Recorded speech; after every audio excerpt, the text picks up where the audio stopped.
Alrighty, in this video we are going to be talking about EVT in terms of absolute extrema, and then we're also going to be talking about local extrema.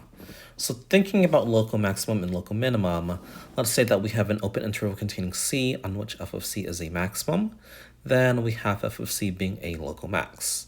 Likewise, we have a local minimum if there's an open interval containing C on which f of C is a minimum, then f of C is a local minimum.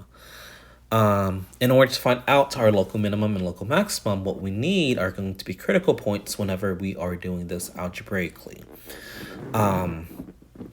So a critical point is basically whenever I point to the domain of the function f at which the derivative is 0 or undefined.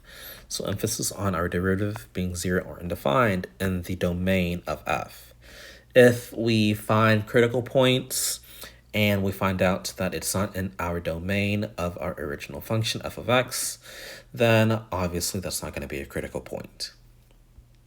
And then we have our lovely EVT, our extreme value theorem, basically stating that if a function f is continuous on the closed interval a to b, then f has an absolute maximum and an absolute minimum on a to b. And we'll find out how to find them algebraically. But looking at, let's say, these three graphs right here, we're going to look at this in terms of our graphical analysis to determine if EVT can be applied or not. So looking at my first graph, notice how f of x is continuous on the closed interval from -3 to 4. So we know that because f of x is continuous on the closed interval, EVT can be applied. Because EVT can be applied, this tells me that f of x will have a maximum and minimum.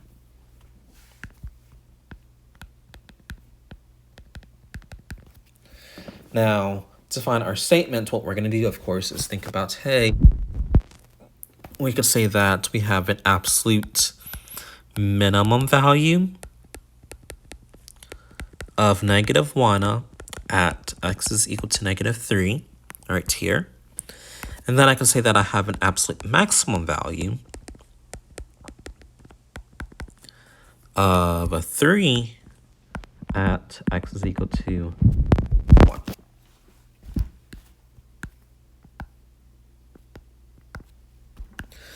All right, so looking at our second graph, notice how f of x is not continuous on the closed interval.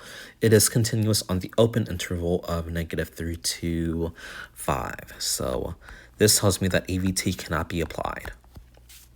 Now, even though EVT can't be applied, we still technically have an absolute minimum right here.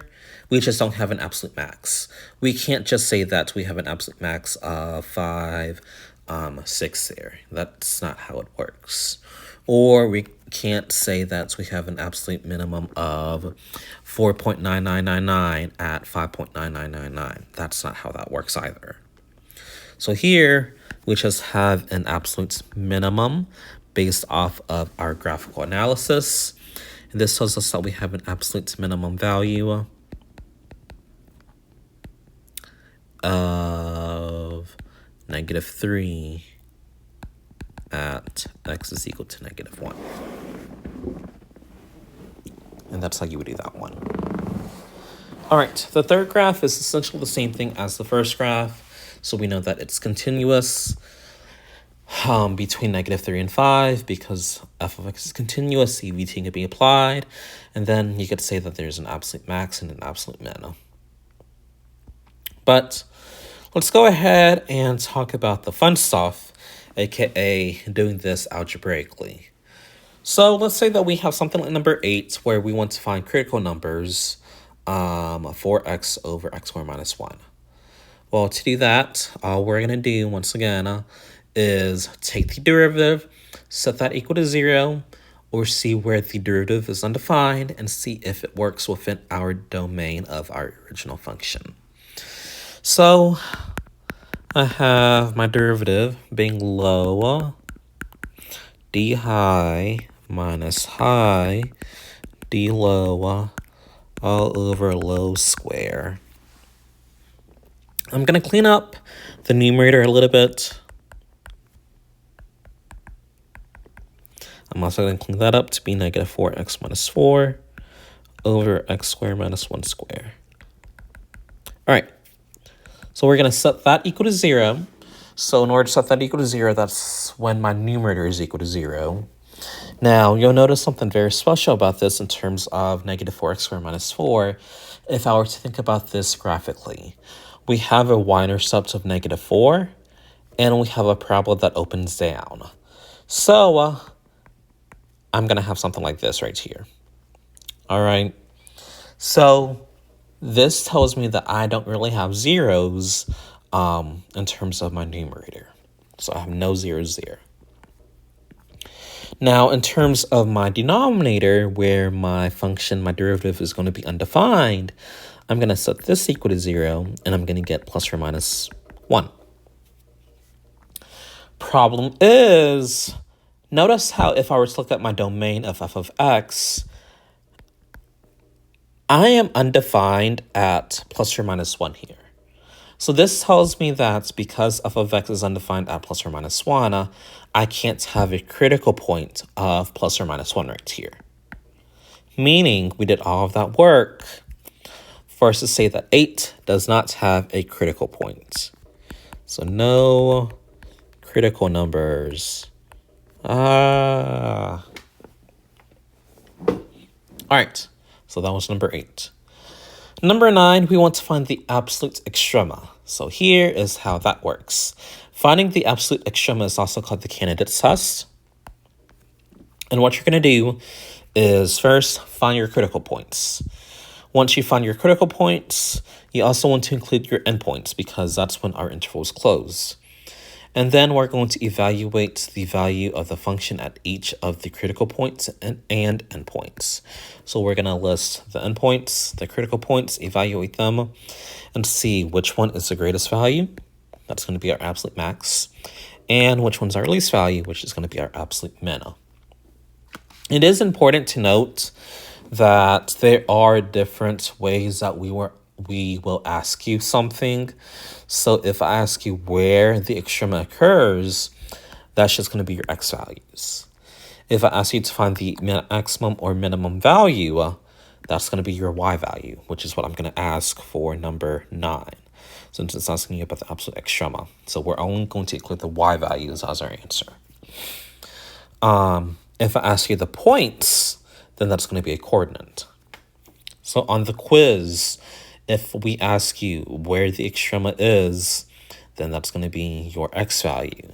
If I ask you the value, then that's going to be your y value. We will take points off if you give us an incorrect value based off of what you give us. All right, so looking at number 9, to find the absolute extrema, I know that we have to plug in 0 and we have to plug in 4. So thinking about, let's say, our function here, notice how we're going to plug in a negative 3, we're going to plug in 4, and then probably our critical points. In this case, our critical point would have been negative 1 and 2 here. And see where the absolute extrema would be. To find the critical point, I'm going to take the derivative. That's going to be 3x squared minus 12. I'm going to set that equal to 0 by factoring out a 3. And then dividing that so that I only get x squared minus 4. And then if I solve that, I'm only getting plus or minus 2. Pay careful attention to your interval. Your closed interval only contains 0 to 4, so I'm only including 2. I'm not including negative 2 because that's not within my interval. All right, now I'm going to plug in 0, 2, and 4 into my function f of x. So if I do that, 0 cubed minus 12 times 0 is just 0. 2 cubed minus 12 times 2 is 8 minus 24, or negative 16. 4 to the third power minus 12 times 4 is 64 minus 48, or 16. So this gives us our absolute minimum.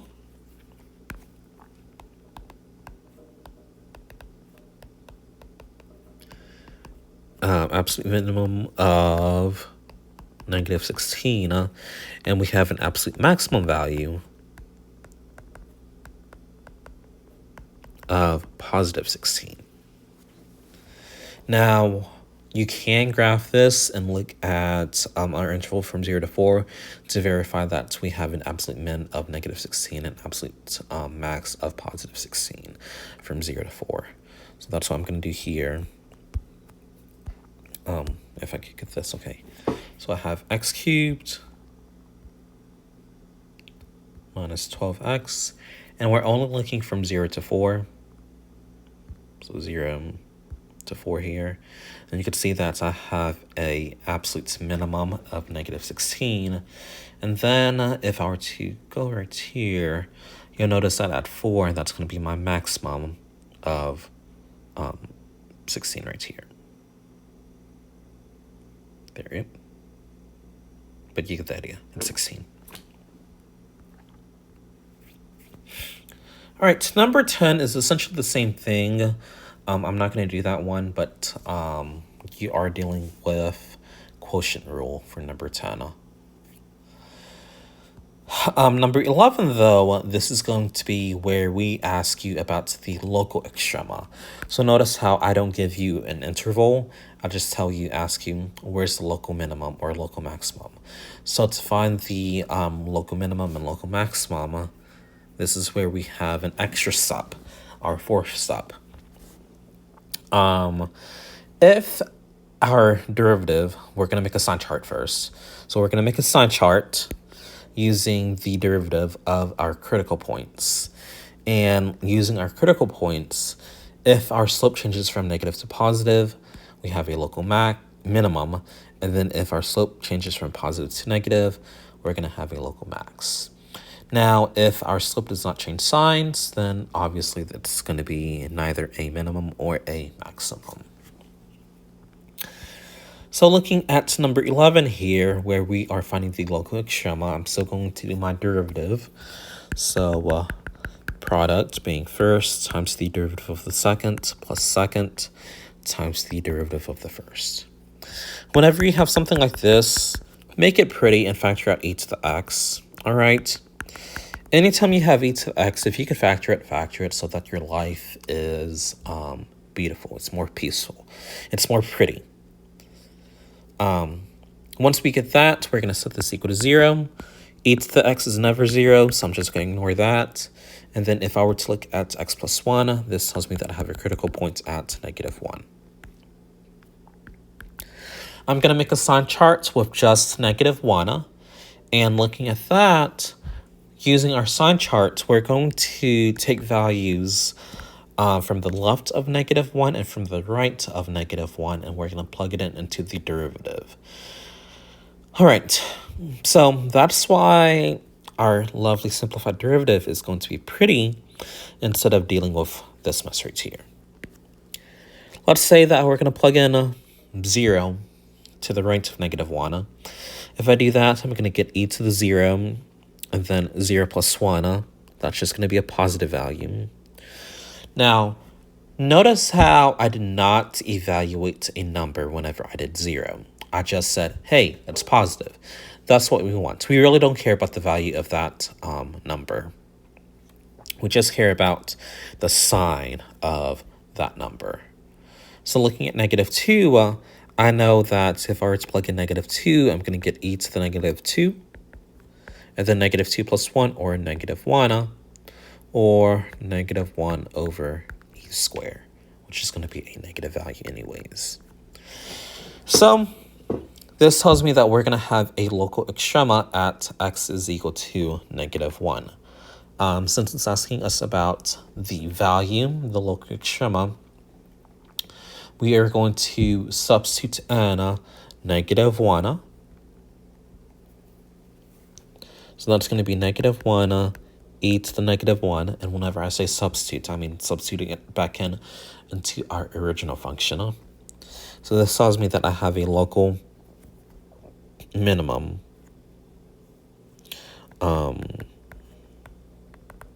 value of negative e to the negative 1. Now, I am going to take a step further and justify that at x is equal to negative 1, we have a local extrema. Because on the FRQ, you are going to be asked to justify whether so-so is a local max or a local min, which you'll see on number 13 whenever we do this FRQ. So we're going to say that x is equal to negative 1 is a local minimum because f of x changes from negative to positive at that point, aka x is equal to negative 1. All right, so, well, f prime of x. Yeah, f prime of x changes from negative to positive at that point. Not f of x, f prime of x. All right, so looking at number 13 here, we have the function of f prime of x. And it has horizontal tangent lines of -3, 2, and 5. And it has a vertical tangent line at x is equal to 3. So for part A, it's asking us find all values of x from -7 to 7 at which f attains a relative minimum. And we want to justify our answer. So remember, if we have a relative minimum, this means that our derivative changes from negative to positive. So that happens here. Oops, no. Just kidding. Here at -1. So we could say that x is equal to -1 because f prime of x changes from negative to positive. Yay. Likewise, for part B, whenever we are talking about a relative maximum, this is when our derivative changes from positive to negative, and that's going to be at -5. So I could say that x is equal to -5 because f prime of x changes from positive to negative at that point. You do want to specify what point it is, aka in this case, it's known. We know that it's x is equal to -5. We can't just say that f of x changes from negative to positive like my response in part A, just because you might assume that it's the whole interval that changes from negative to positive or any point. But in this case, we want to specifically say that it's at the point x is equal to 1. So it changes from negative to positive at that point. What point? Well, x is equal to -1. All right, C says find all values of x for -7 to 7 at which f double prime is less than 0, and we want to justify our answer based off of the graph. Now, remember back when we did Unit 2 and we talked about, let's say, sketching derivatives? We're given f prime of x. So we're going to sketch f double prime of x to see where it is less than 0. So in this case, we want to see when f prime of x is decreasing, so that f prime of x is negative. Well, we know that we are decreasing from -7 to -3. And we're also, let's say, decreasing from, I want to say 2 to 5. So then we could say that f double prime of 0 is negative when f prime of x is decreasing. So we know that it is decreasing, f prime of x is decreasing from -7 to -3 and 2 to 5. Plot twist. If I were to write this would be wrong. Now, the reason why is because, remember, we have a vertical tangent line at x is equal to 3. Because we have a vertical tangent line at x is equal to 3, this is going to tell me my second derivative is undefined at 3. So we are going to have to break up 2 to 5 so that we split it up at 3, since 3 is undefined for my second derivative. So we are decreasing from -7 to -3. That works. But then here we are going from 2 to 3 and then 3 to 5, because at 3 we have a vertical tangent line, meaning f double prime of x, again, is undefined at that value.